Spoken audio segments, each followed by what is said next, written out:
Okay, I think we'll start. You can tell we've timed this side event perfectly for the football. We don't quite have the final result yet, um, but a very warm welcome to everybody, and in fact, wherever you are in the world. This official COP15 side event is being hosted by Plantlife and by Royal Botanic Gardens Kew. My name is Iain Dunn. I'm the Chief Executive of Plantlife, and I'm joined on the front table with China Williams on my right from Royal Botanic Gardens Kew, and from Jane Smart on my left from IUCN. More about Jane later. The title of the side event, just whilst I do some housekeeping, is Important Plant Areas as a Tool for Implementing the Global Biodiversity Framework. Throughout the talks this afternoon, you'll hear two acronyms. You will hear IPAs, and you'll see IPAs written. IPAs is Important Plant Areas, and you'll hear TIPAs, or TIPAs, and those are Tropical Important Plant Areas. So we have got into the habit of abbreviating IPAs, as I've just done, pretty much all the time, but that's what they stand for. It is a hybrid event, and that means besides being here in person, we've got some recorded presentations just to make sure everything works, and given the time zones that we'll be covering this afternoon. Two of those who've got recorded presentations will also be joining us. And in fact, one of them will be joining us to actually give the presentation now, and one will be joining us for the Q&A session afterwards. The event is being recorded. We've had a few technical issues, so just making sure that everything is going fine. But whether it's a full recording or whether it's a recording of the presentations, they will be made available afterwards. And given the way we're going to run the presentations this afternoon, I'm actually going to introduce the speakers now rather than at the beginning of each of their talks, just so we get the flow through and minimize the chance for technical hiccups. So we're going to be kicking off with Jane Smart. Jane is the director of the Centre for Science and Data at IUCN. Was not only the first chief executive of Plantlife, but was one of the founding brains, one of the founding six behind the formation of Plantlife now 33 years ago. 32 or 33 years ago. So has made fabulous progress since then. And Jane was also the inspiration behind the concept of important plant areas. So it's great to have the founder of this program with us. Iain Darbyshire will be joining us. Iain is the research leader and coordinator of Royal Botanic Garden Kew's IPA program. We have Kaveesha is going to be joining us from South Africa, and she's part of the South African National Biodiversity Institute. Ruth Delgado will be joining us. Ruth will be giving her presentation live. Ruth is in the Sustainable Rural Development. She's a Sustainable Rural Development Project Manager from the Fundación Amigos de la Naturaleza. And we have Anna Asatryan, who is a senior researcher at the Institute of Botany after the A.Takhtajyan and the National Academy of Sciences in Armenia. So following the introduction from Jane, each of the recorded presentations with Ruth as well is going to be for around 7 or 8 minutes. We'll then move to a Q&A session for 15 minutes or so. And just to ensure that most of you stay, we have refreshments after the hour. So the refreshments will be available outside for another half an hour, so we can network and just continue the conversation. Very quickly, our aims this evening. So we intend and hope to share with you why and how the IPA program was started. We aim to demonstrate how it complements and contributes to the conservation frameworks and to conservation data sets. We'll outline the criteria and the processes for identifying IPAs, and our 3 case studies coming from South Africa, Bolivia, and Armenia are really good examples of IPAs operating on the ground and providing strong conservation outcomes. Ultimately, it is Friday afternoon here in Montreal. Ultimately, our aim is to illuminate and to engage you in a conservation approach that is really well established already. It combines hard evidence and science with community leadership. IPAs, we hope to demonstrate, are a powerful tool for implementing the global biodiversity framework. Those of us who've been here for been involved in many of the preparatory discussions in advance of actually being here We've heard extensively this week with great power, with great passion, and real articulation that the challenges we face, and they are very significant, require a multifaceted and pluralistic approach to address them. We've heard that we must embrace multiple ways of knowing, of multiple worldviews. We must recognize the rights of Indigenous peoples and local communities, and the principles of FPIC need to be applied with real trustworthiness and honour in all instances. But on top of that, we must now act at scale and at pace. So only by combining these elements can we first halt and then reverse the precipitous and, if unchecked, calamitous decline in the health of nature. I deeply believe, and those of us in Plantlife and Q, I believe, deeply believe, that the identification, recognition, protection, and management of IPAs can meet these four key elements. They provide the evidence, they absolutely include the communities that live in those habitats, they can operate at scale, and they can operate at pace. It's already established. I hope by the end of this event, you'll agree with us that IPAs are a vehicle for positive conservation outcomes and can support delivery of the framework at pace and scale.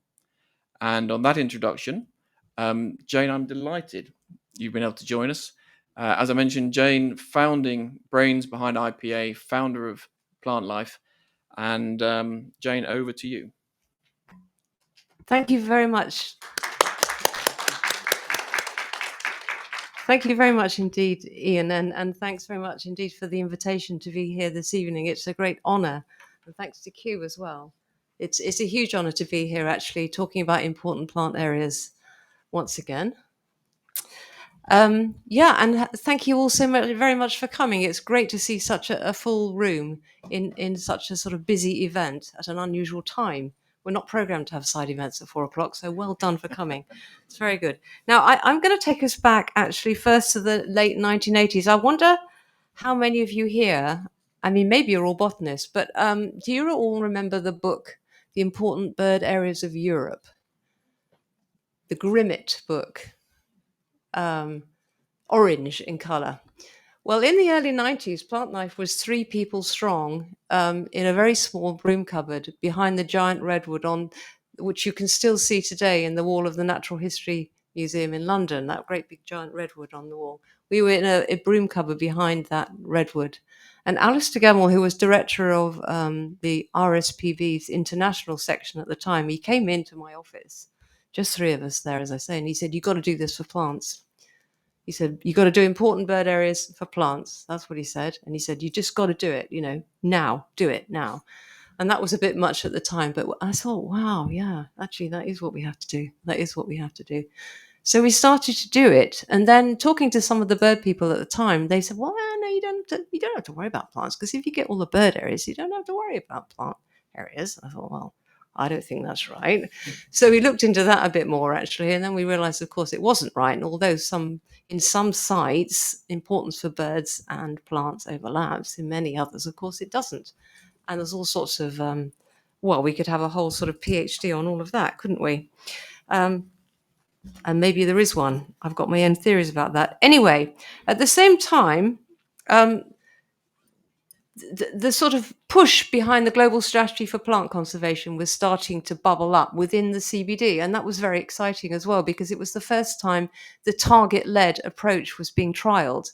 And the 16 targets of the global strategy for plant conservation struck in 2002 by the CBD, which, by the way, and I'm sure many of you were involved in all that, it was a huge success for everybody involved. And it was the forerunner of the Aichi targets. And now, of course, that has led to where we are now with the post-2020 framework. Maybe by the 19th of December, you're all going to be fed up of targets. But anyway, there's a lot that is good about having a target-led approach. So back in, literally almost in the last century, eventually important plant areas became the basis of Target 5 in the Global Strategy for Plant Conservation. And the lead partners or champions for that target were IUCN and Plantlife. And the target read, I think it's been altered a little bit or amended and updated since that time, but it's at least 75% of the most important areas for plant diversity of each ecological region protected with effective management in place for conserving plants and their genetic diversity. Fantastic. And now the global strategy of plant conservation is to carry on as a sort of sub part of the post 2020 global biodiversity framework. And there's a paper that's part of the SBI documentation, and it looks like it's got a great future. So that's absolutely fantastic. Anyway, we all know that a site-based approach for all kinds of taxonomies is absolutely essential, whatever that we are calling them. And here we're talking about important plant areas, but there are several site-based approaches. And I did just want to mention, that there's also the Key Biodiversity Area Partnership, and the important plant areas fits very well with that approach. And I want to sort of pay tribute to Iain Darbyshire, who I understand we'll hear from shortly, because he's mapping the IPAs and the TPAs, as I understand that we call them, and the KBA criteria. And we're seeing a very, very good alignment, which I think is very, very encouraging. And with the crosswalking that's being done, where you're mapping IPAs to key biodiversity areas where appropriate, can also sort of help the conservation of both, I think.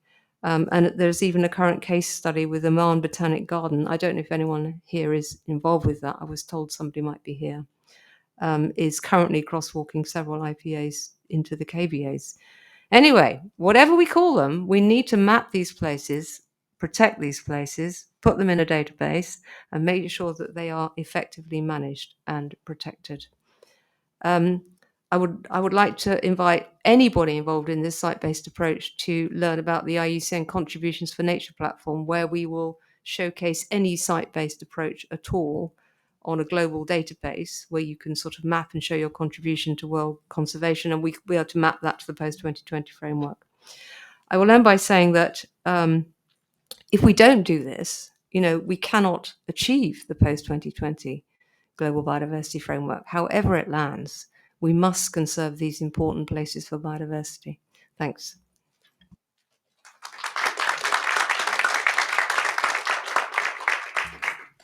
Right, we're going to move into Iain's presentation, and it looks like it's ready to go.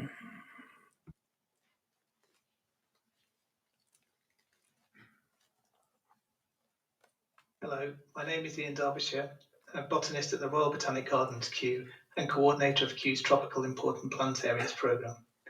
I'm presenting today on the scientific rationale for important plant areas and their applications. Recent research has indicated that as many as 2 in 5 plant species are facing extinction globally. If we're to overcome this biodiversity crisis, we need effective means of targeting conservation effort where it is needed most. Important plant areas, or IPAs, are a practical yet scientifically rigorous means of meeting this challenge for plants by enabling the identification of sites that hold important populations and/or concentrations of target species and their critical habitats. IPAs are a criterion-based system, with each criterion having thresholds that must be met if a given site is to qualify as an IPA. They are identified on a national scale and as a network of sites which together aim to maximise inclusion of the country's plant diversity. Through a global consultation of stakeholders in 2015 to 2017, the IPA criteria were revised and updated to reflect learnings from the first 15 years of IPA identification and to factor in additional and emerging conservation concerns. These criteria were published in the open access research paper and associated user guide shown in the centre and right on the slide here. From the outset, IPA criteria have been closely aligned to international legislation and commitments on biodiversity, including the CBD and related global strategy for plant conservation, and so enabling national governments to deliver against the agreed targets. IPAs will continue to play an important role in the post-2020 global biodiversity framework alongside other conservation prioritisation schemes. IPAs are identified based on 3 criteria: the presence of threatened species, exceptional botanical richness, and threatened habitats. Of particular note is the inclusion since 2017 of species of high socio-economic or cultural importance as a measure of botanical richness, as this provides a clear link between biodiversity and its benefits for human well-being. Botanical richness can alternatively be measured by habitat, with particularly rich examples of each recognised habitat qualifying, thus providing complementarity in the IPA network. or by the presence of concentrations of range-restricted species irrespective of threat. These are the species assemblages for which the country in question has a particular responsibility of guardianship. Each of the criteria has associated research activities that must be carried out in order to make an IPA assessment, as shown in the slide here. These include collating data on and mapping species distributions, mapping vegetation, and conducting species and habitat extinction risk, or red listing, which I'll mention in more detail shortly. There are many sources of data for identifying IPAs, and this will vary from one country to the next. However, in many cases, we are still highly reliant upon botanical collections held in herbaria as a major source of information on the distribution, ecology, and abundance of species, particularly those rarer and lesser known species that are likely to be of high conservation value. In a very positive step, these herbarium collections are becoming increasingly accessible through digitization efforts, either through individual institutions or through global data repositories, with the GBIF data portal being a particularly noteworthy data source provided by a global network of contributors.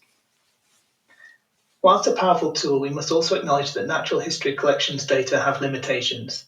They give occurrence data at a point in time which does not necessarily relate to the current situation. They do not record absences of species, and the data may be spatially biased, for example, due to ease of access or due to specific sites being popular for field studies. So we must use caution when applying herbarium data, but for many rare and threatened species, this still provides the best or only data we have available. But I want to stress that IPAs and the criteria that trigger them must be based on verifiable data. With this in mind, IPAs cannot be identified through desk-based study alone, and field surveys and our up-to-date knowledge of the sites are an essential component of the identification process. Field surveys can fill gaps in our knowledge, can assess the current status of habitats and species at known historical sites, and also assess the threats to and viability of each site as an IPA. And whilst IPA identification is data-driven, there is a major role to play for key stakeholders and experts in all stages of the process, from data collation through to final site selection. The formation of a national IPA working group or constituency is an important step, and this should ideally encompass scientists, conservation practitioners, and potentially those involved in land use policy and planning to link IPA identification to positive action for biodiversity. IPAs also have an important applications to other major conservation initiatives. In particular, given that the presence of threatened species is one of the criteria for triggering IPAs, they provide impetus for a national red listing programme. This being much needed given that fewer than 20% of plants are on the IUCN red list globally at present. To give an example of this, from my work that I've been involved with in Mozambique, nearly 3/4 of the endemic and near endemic plant species of the country have now been assessed for their extinction risk, and the large majority of these, over 370 species, were assessed under the IPA programme. And by focusing in on the most range-restricted species, we're targeting those that are at highest risk, with over 55% of those assessed found to be globally threatened, and so in most urgent need of conservation action. And by running a national red listing programme, we can readily identify concentrations of threatened species, as shown in the map of Mozambique on the right, and thus enabling IPA identification. IPAs can also ensure that plants are well represented in the assessment of key biodiversity areas, or KBAs, globally. During the revision of IPA criteria, Kew, Plantlife and partners engaged with the KBA development team and IUCN to ensure there was alignment between criteria wherever possible, as shown in the schematic on the slide. However, given the fundamental role that plants play in the prosperity of life on Earth, we feel that it's still important that plants have their own tailored assessment scheme for site-based prioritisation through IPAs. The differences to KBAs are partly in scale, with IPAs incorporating national and regional priorities alongside the global scale of KBAs, partly in criteria. Note, for example, that richness and species of high socioeconomic value does not have an equivalent criterion in KBAs, and partly in data requirements for meeting thresholds, as IPAs factor in the lack of availability of certain data for plants, such as population data. However, in general, the two schemes should be considered well aligned and mutually supportive. Finally, I want to address one perceived criticism of criterion-based schemes, such as IPAs and also KBAs, which is that they can be too land-hungry and so unrealistic in terms of spatial conservation targets. However, I want to again turn to the example of Mozambique to try to dispel this perception and to show that By careful selection from amongst candidate IPA sites by expert review through the IPA working group, this issue can be overcome. So the network of 57 IPAs in Mozambique, identified using all three criteria, occupies less than 3% of the national land area, and yet it incorporates important populations of over 80% of Mozambique's globally threatened species. Fewer than half of these sites are currently protected, but this network of sites provides Mozambique with an excellent opportunity to incorporate plants more comprehensively within protection and sustainability use schemes, in line with its National Biodiversity Action Plan. So it only remains for me to thank the members of the Global IPA Network and the partnerships on IPA programs around the world, as this is a truly global effort. Please take a look at the links provided here if you are interested to learn more about IPAs and their identification. And thanks to everyone for listening.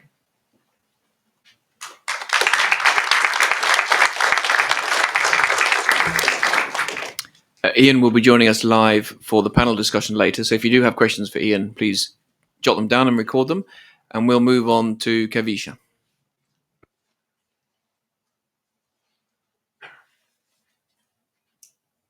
Hi, I'm Kaveesha Naicker, Project Coordinator of the CREW program at SANBI.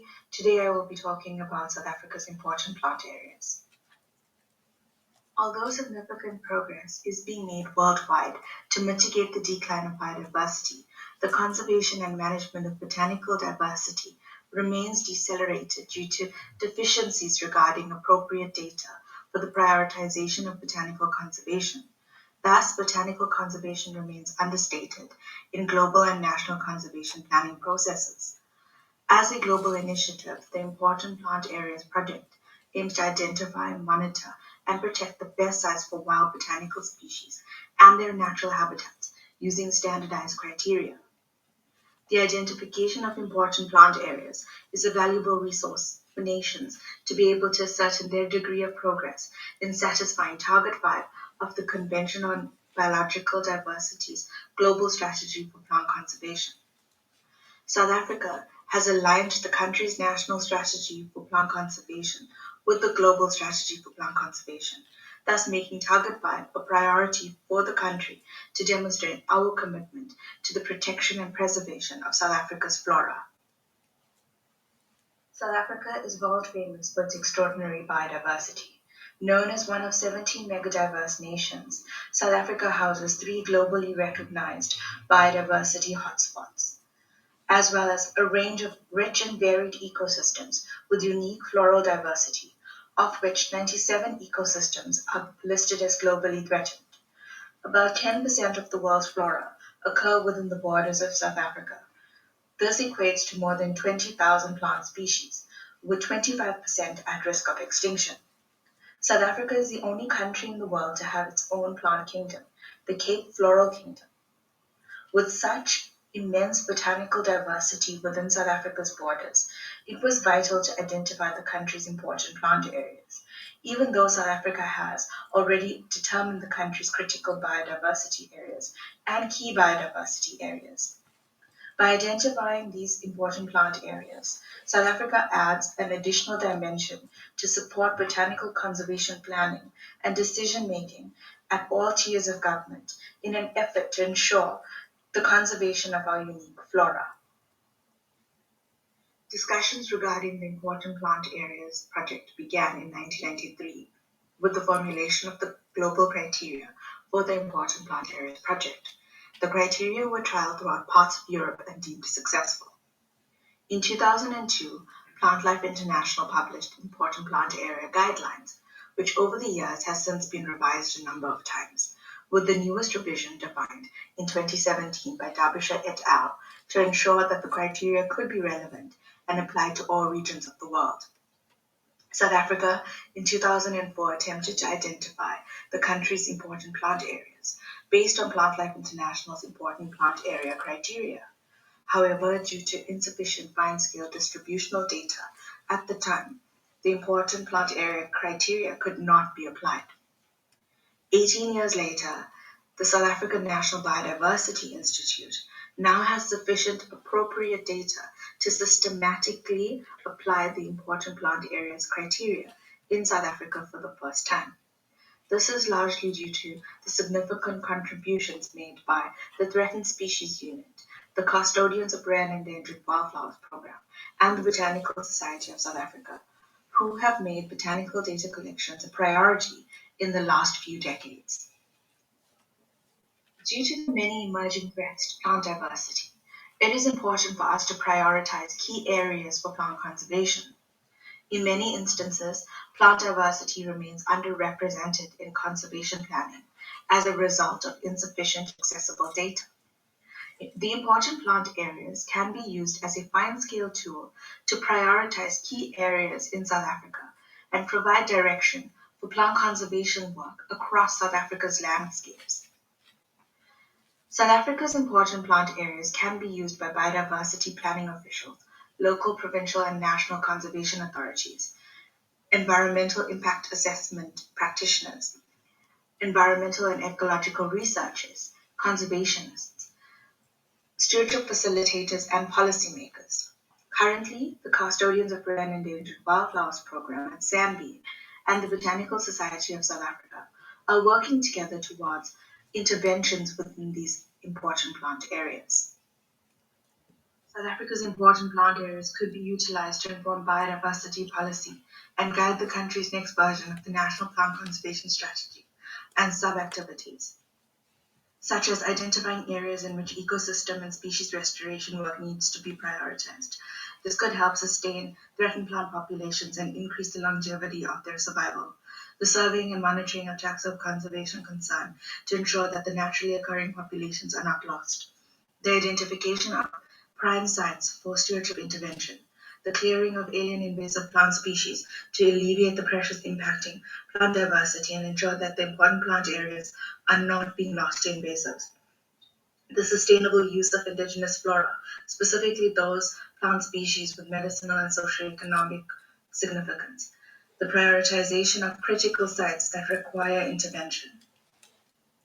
Ongoing conservation and monitoring of important plant areas, in addition to the data collected from the identified important plant areas, will inform South Africa's national strategic imperatives, such as South Africa's National Biodiversity Strategy and Action Plan, the National Biodiversity Assessment, the National Biodiversity Framework, South Africa's Plant Conservation Strategy, Members List of Ecosystems, South Africa's Biodiversity Offset Guidelines, the National Botanical Gardens Expansion Strategy, and the National Protected Areas Expansion Strategy. The South African National Biodiversity Institute's CREW program and the Botanical Society of South Africa are actively monitoring and surveying priority sites across South Africa. This work overlaps with the important plant areas, and thus the identification of the important plant areas has allowed us to determine gap areas that require monitoring and surveying. The identification of South Africa's IPAs has led to the development of the Botanical Society's branch prioritization reports. With these reports, CREW and the BOTSOC are able to plan and prioritize conservation interventions specific to important plant areas occurring within specific regions of the country. With the collection of botanical data, specimens, and seeds from the IPA sites, CREW and the BOTSOC are actively contributing to the international species databases such as iNaturalist, National Herbaria collections, and the Millennium Seed Bank Project. Thank you for your time.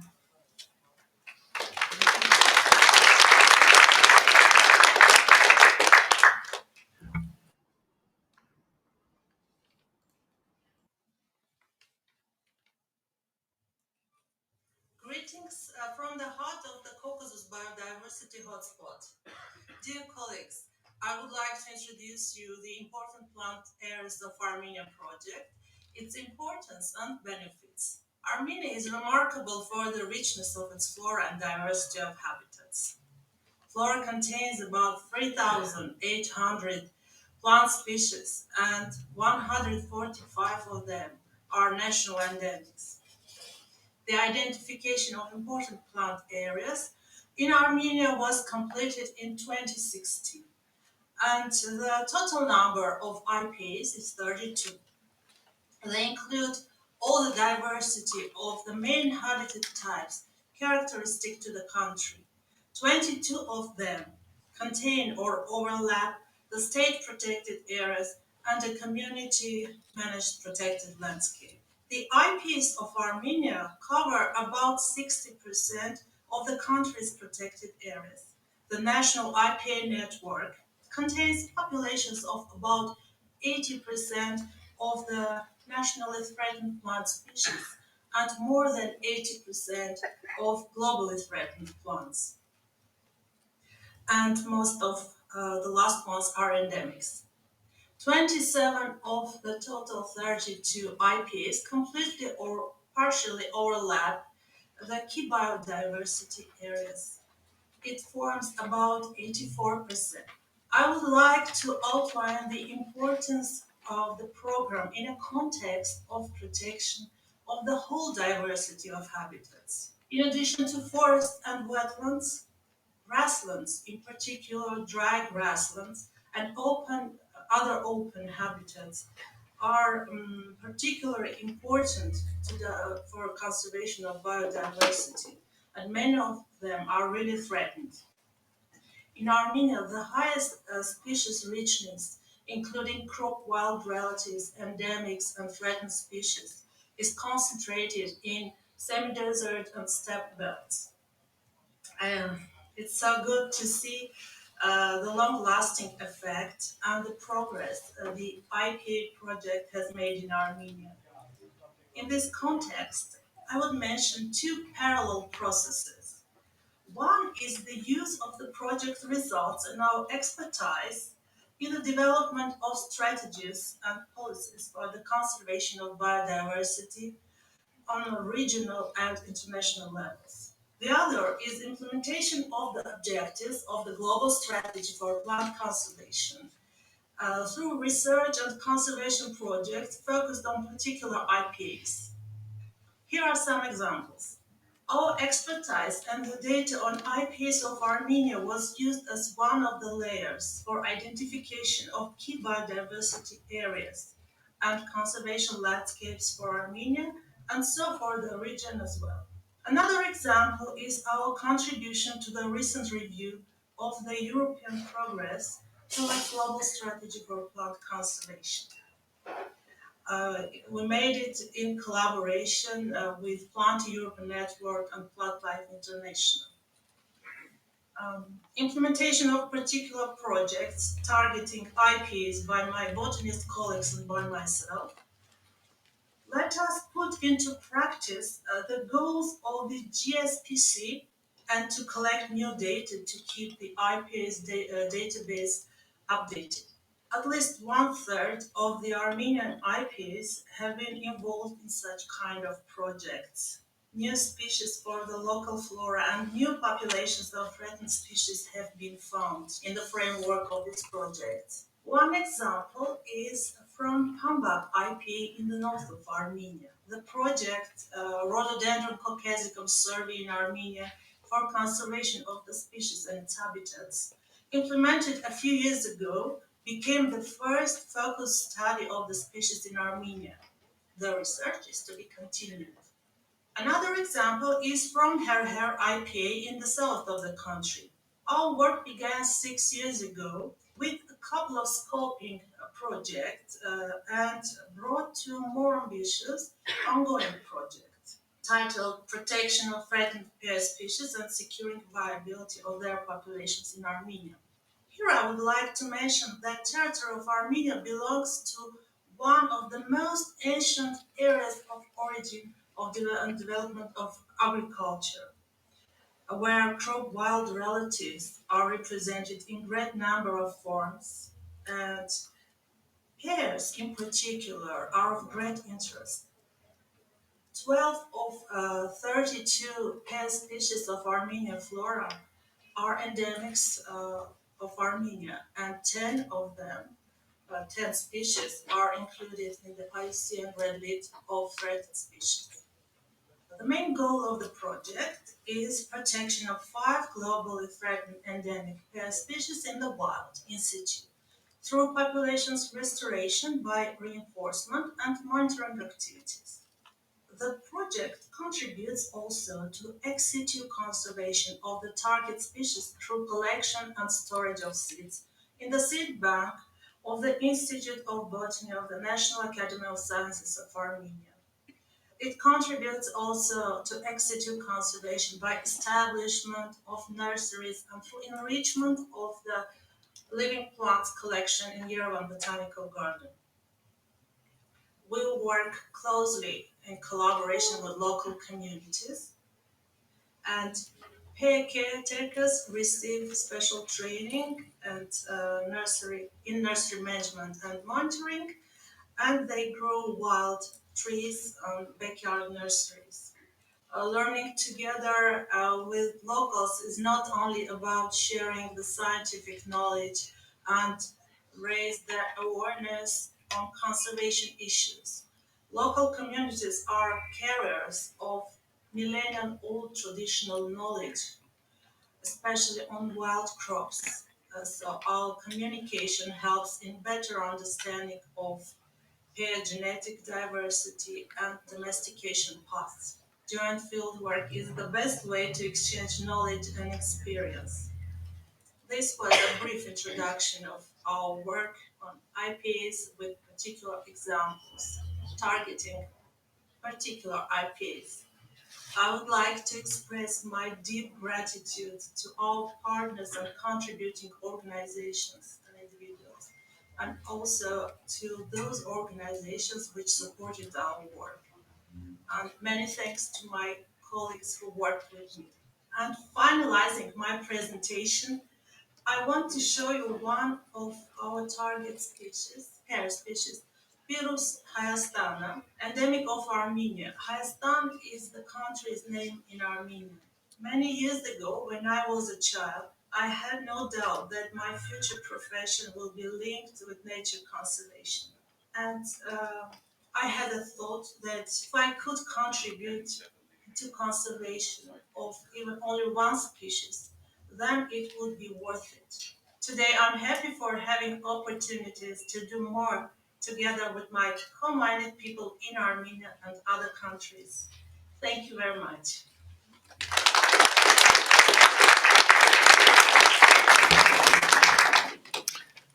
Right, we have technical support here. We'll go to Ruth. We'll give it one go with Ruth. We potentially have a backup, otherwise we'll go into Q&A.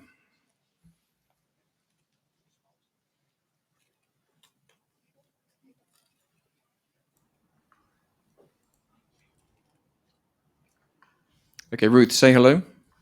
Hello.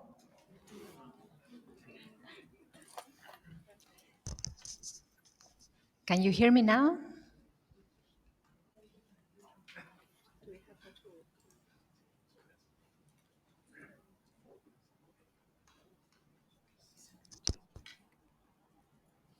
Can we play the backup pre-recorded video?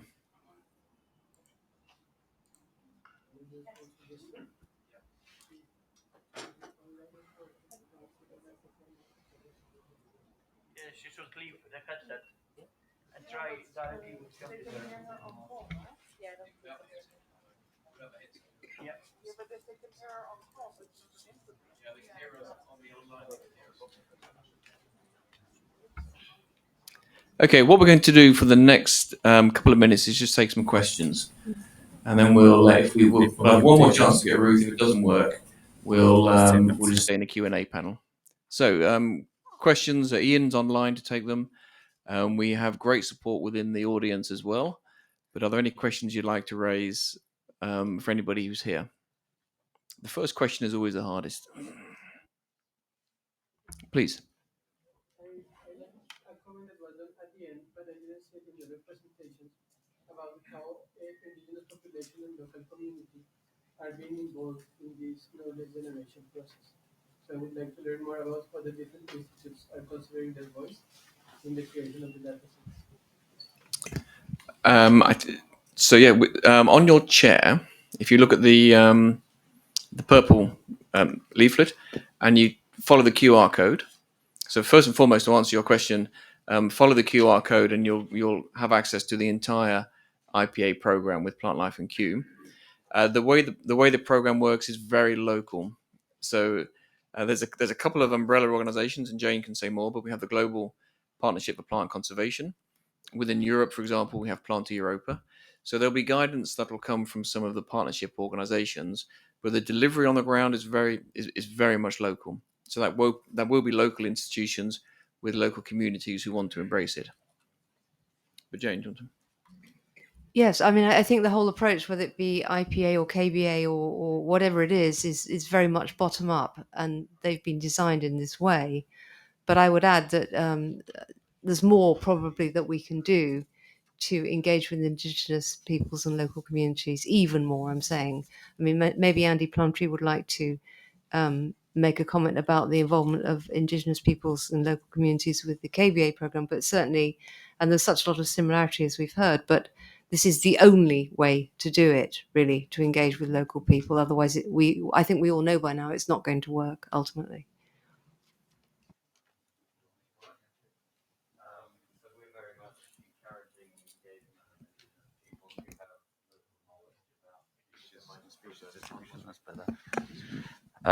So in setting up national coordination groups in different countries, and we encourage those groups to have representatives from the indigenous communities.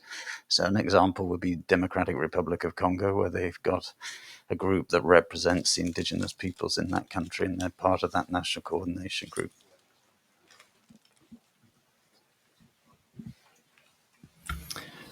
Thank you. Now, I have a message that it's solved. So we're going to give it one more go. Let's see if we can get Ruth.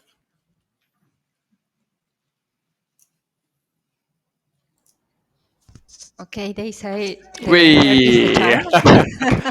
Merci. Thank you, everybody. Thank you, text team. Right, Ruth, over to you. Okay, give me a second, please. I will share my presentation with you. Carry on, Ruth. Okay, thank you to the technicians.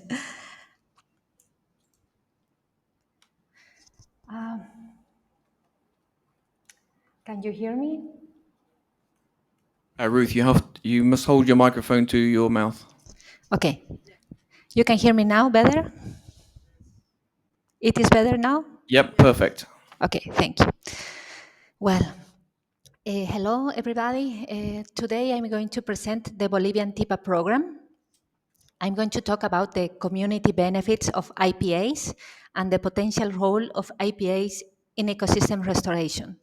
I am Ruth Delgado. I work at the Fundación Amigos de la Naturaleza, and I'm talking on behalf of the project team. They are working at Royal Botanic Gardens Kew, Museo de Historia Natural Noel Kempf Mercado y Fundación Amigos de la Naturaleza.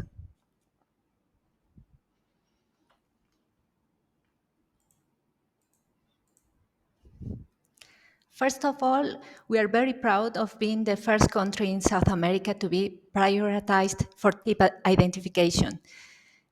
Because of the size and diversity of our country, we began by assessing one ecoregion, the Chiquitano dry forest.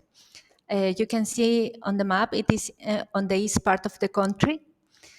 And there we have mapped a network of 18 TIPA sites. This is very important and useful information.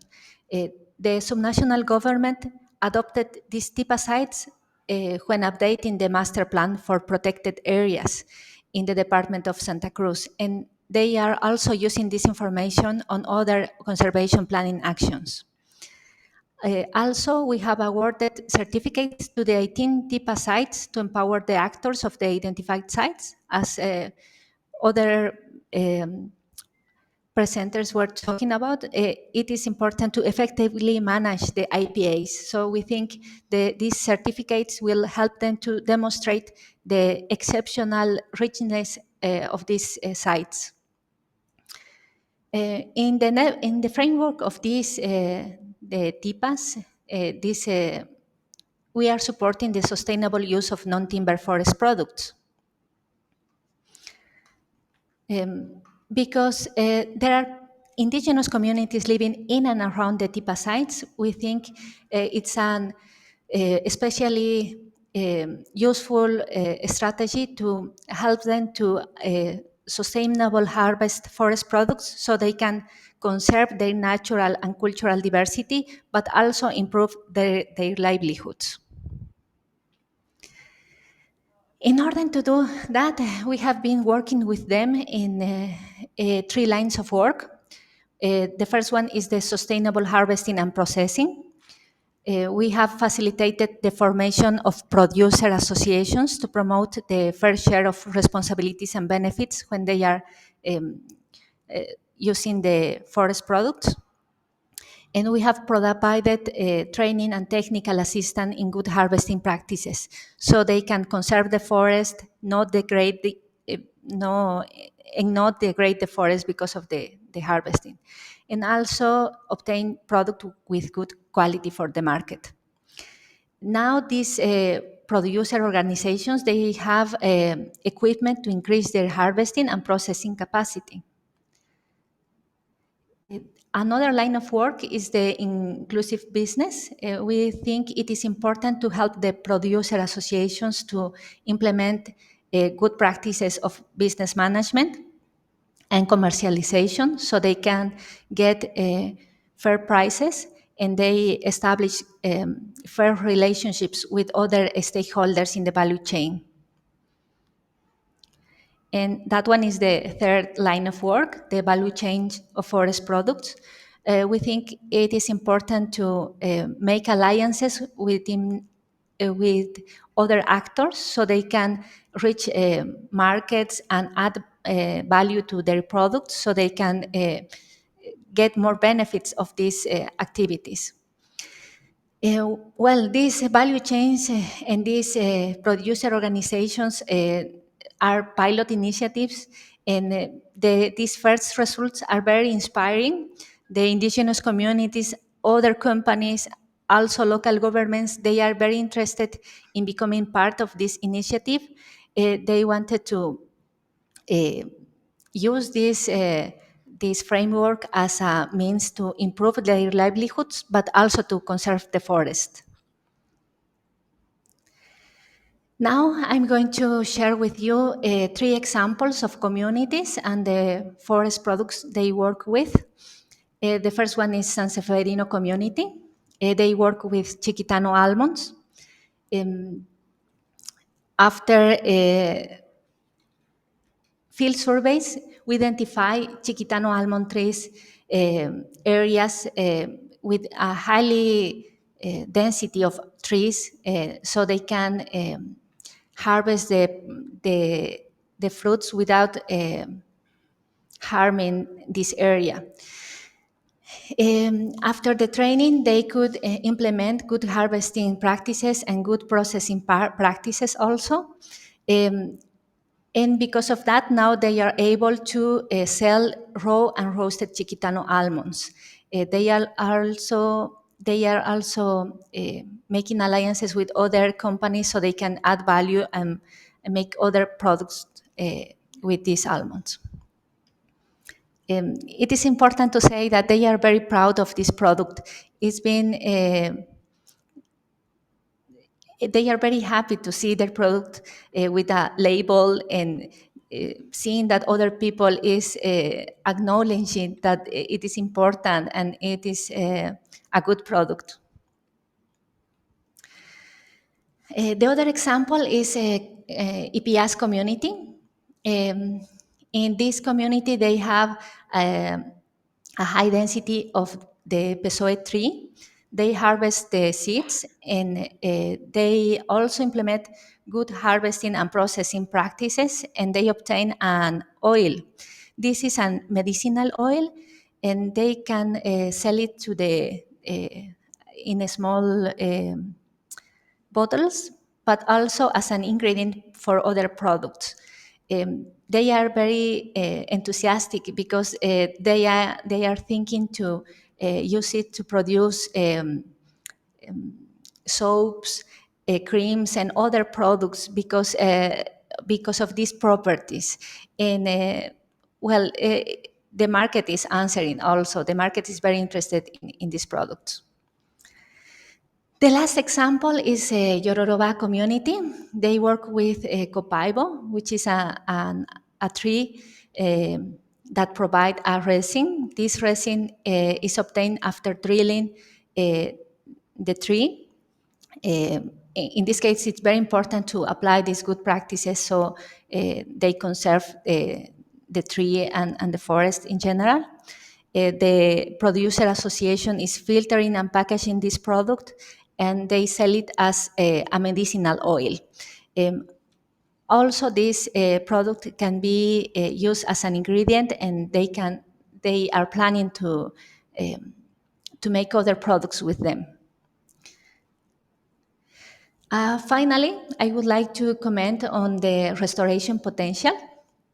Next year, we are thinking to implement a strategic advice and technical assistance to promote productive restoration and good agroforestry practices for sustainable productive development and climate resilience. We believe that TIPA sites can act as sources of seed material for regeneration of forest areas outside of the TIPAs. And we are planning in the next months to provide technical assistance to 5 indigenous communities in the Chiquitania so they can implement these productive restoration pilots. We are very excited to continue working with this IPA framework. We think it is a means to effectively conserve the forest, but also help the communities to improve their livelihoods. And well, I would like to thank our donors and our partners. All this work is being possible because of them. Thank you.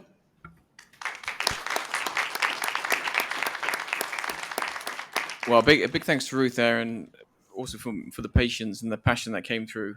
What we're going to do is just take 2 questions before we wrap up, and then we have got refreshments outside. We can network and chat outside as well. Are there a couple of questions that people would like to raise in plenary? We'll take one here. Yes. Could you, the panel member, whoever responds, will repeat the questions just so we can make sure the question is clear. Thank you. It's Tim Hirsch from GBIF here. Thank you very much for these wonderful presentations. I suppose going back to particularly Iain Darbyshire's presentation, it was very, very interesting and gratifying to see the role that GBIF can play, at least to some extent, in the criteria for identifying IPAs and completely understanding the limitations with regard to herbarium data, as you mentioned, in terms of sampling bias and absences. And isn't one perhaps conclusion from that as well as sharing herbarium data, which has gone a huge way and continues to go a huge way with digitization, it's also going to be important and beneficial to ensure that a huge amount of the survey data, the vegetation plot data in different databases and systems around the world is also shared, because with those field surveys, there is, we have the same opportunity to put them into platforms such as GBIF, and isn't one conclusion from this that it would be great if more of that data were shared in standard formats, so that more of the work that you have to do in identifying these IPAs could be done through databases such as GBIF. Great, thank you. Now, who would like to take it? Can we just check whether Iain's online? We will need to summarise the question for the online audience. Iain, can you hear me? Yes, we can hear you, Iain. Great. I heard the question fine, thank you. So, thanks very much for this event, and thanks for that great question. So, completely agree. I mean, we're in the age now of big data, and it's quite an exciting time to be doing this kind of work because we've got data far more accessible than ever before, and I think it is critical that those data are shared publicly around the world, and as you say, in standardized formats, so they can easily be applied to this kind of work. I working in Africa myself, we don't have the same level of plot data networks that we have in other parts of the world. So I think in the Americas, for example, they're far ahead of us in terms of plot data and accessibility to those data sets. So it's something I'd really like to see built. It's also something we also need to consider with plants. We're not just talking about trees, we're also talking about herbaceous flora. Often the sort of highest diversity and the rarest and most threatened species are not trees, although of course in some environments they are very much trees. So we've also got to build ways of standardizing the way we measure herbaceous flora as well. So there's really big challenges, but it's an exciting time to be involved in this kind of work. And I think now more than ever, people around the world can have a go at identifying important plant areas, KBAs, whatever you want. But yeah, now is the opportunity to do that. And I'd just really encourage people who are interested in this kind of work to just start having a go and sharing their data as well. Thanks. Great, thank you, Iain. We've got one question online we'll take, and then I'll come to you, sir. Sorry, if I could take the online question from Jane's going to respond, then I'll come to you. Thank you. So we have a question from Mark in the UK to the whole panel. Is a global strategy in place to match seed banking to each IPA or TIPA, or do we currently have our eggs all in one basket? So I think this is a really interesting question, and I suspect that the answer is probably not quite, but I think the point is that it might be a very good idea to consider some sort of ex situ strategy to sort of match the in situ conservation of important sites, IPAs, TIPAs, key biodiversity areas, EBSAs, whatever they are in a way. And, the general point also would be that surely we all now agree as a community that an ex situ strategy has to complement an in situ strategy. And this is sort of going down to the site level, but it's a very interesting and thought-provoking question. Maybe China would like to.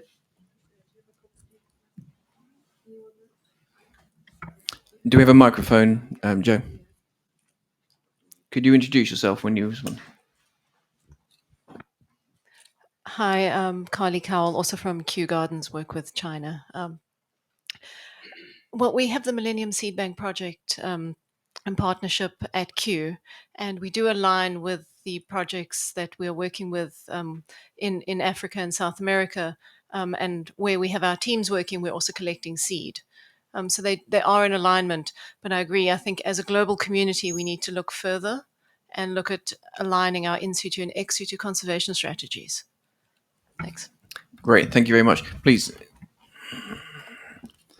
Okay, I am from Ethiopia, and this is to reflect our view on this program because the tropical important plant areas program is being implemented in Ethiopia too. So in collaboration with Q partners. So as it was indicated in the presentations, this would really help in the implementation of the GBF efficiently. Of course, in developing countries like Ethiopia or other African countries, as it was mentioned, the challenge is lack of complete data in identification of these areas. And one important aspect which we have been trying to do is, this program or the method has been applied for natural vegetation, but we are trying to implement in indigenous agricultural areas. So we have been working on Ethiopia's important areas of indigenous agriculture. In connection with that, even we identified some additional criteria starting from the original forms. And this would really help in the conservation of important areas in Ethiopia. So this is to share information. Well, thank you very much. And I think one of the real strengths of the IPA program is that it can be developed and evolved, as Iain has mentioned. I think encouraging everybody to get involved and to try it and to see what works and to build a framework around it, I think is very positive. I'm going just to wrap with a few closing remarks, then we can continue outside. I'm sorry, there's one further question. Thank you, Claire. Yeah, sorry. A question from the business corner perspective is that things like key biodiversity area and the important bird areas are incorporated in legislation, so they already have to be taken into account in environmental impact assessments. And now a tool like IBAT, which is the I forget what the acronym is for, it has a map of all the key biodiversity areas for use for businesses to assess, okay, in our supply chains, do we work in areas of high risk? To what extent are these important plant areas kind of being incorporated in those data tools to ensure that the impact on these areas can also be mitigated by people who are not necessarily directly involved with the research or with setting these areas up? Okay, well, that's a really good question. I'll go first, then I'm going to hand over to Jane in terms of the data sets. Throughout the world, so there are 50 countries now working with IPAs, so either very well established or beginning to explore how to work with them very effectively. We have the entire range from IPAs becoming spatially mapped, legally recognized and protected. And there's a few countries where that's increasingly the case, and they work really well in that capacity.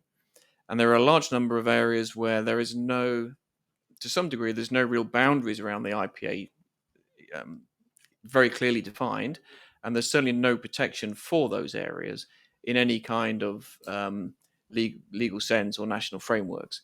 So we're actually spanning the entire spectrum from almost plant identification and not much more, right through to legal protection, and that's actually okay. Now, we would love more and more of those areas to become increasingly recognized, to be captured on maps, to be spatially identified, and then to move into the protection and the effective management. But it doesn't have to be that way, and this is where we kicked off in recognizing different value systems, different worldviews, and knowing knowledge in different ways, that we don't always have to have the legal framework or legal protection to have the right conservation outcomes. Thanks. I think it's a really important question. So IBAT, the Integrated Biodiversity Assessment Tool, brings together Protected Planet, which is the UN-mandated protected area database, plus key biodiversity areas, plus information from the IUCN Red List of threatened species. So it kind of forms a data sandwich which can be interrogated in the way you mentioned. Now, this may be heresy, and I'm sure there's lots of politics here, but I don't see any reason why the important plant areas information couldn't be pulled in some way in due course. And it speaks to the point behind Tim's earlier question, was that for politicians, business community, decision makers, we have to make all this easier, because the sort of intellectual and academic side is absolutely fascinating, and it's brilliant. And I love hearing about all this work being done for important plant areas. And I love the community links. Fantastic. Business potential and all the rest of it. But for the world as a whole, I think we all have a challenge, which is to make it simpler and more accessible for everyone. Thanks.